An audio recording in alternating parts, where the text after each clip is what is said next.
Hi everyone, I am Dr. Akila MV, Senior Consultant, Gunashila Hospital, Bangalore.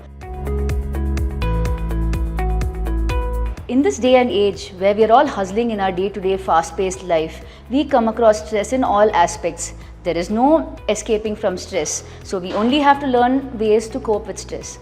Stress, along with affecting other aspects of life, can also significantly affect fertility in both men and women.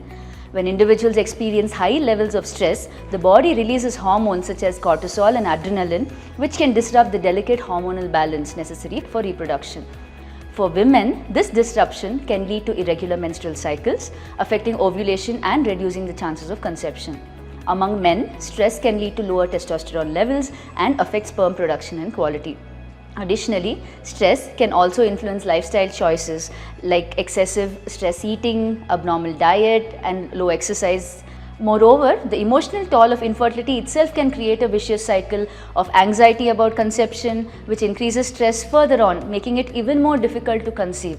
Therefore, managing stress through relaxation techniques like yoga, meditation, approaching a counselor, or approaching many support groups can be beneficial for those trying to conceive. So please come forward if you want to manage your stress levels or have some mental issues, because this is something that we should not ignore. It is prevalent everywhere, and asking for help is the best way to go forward. Thank you.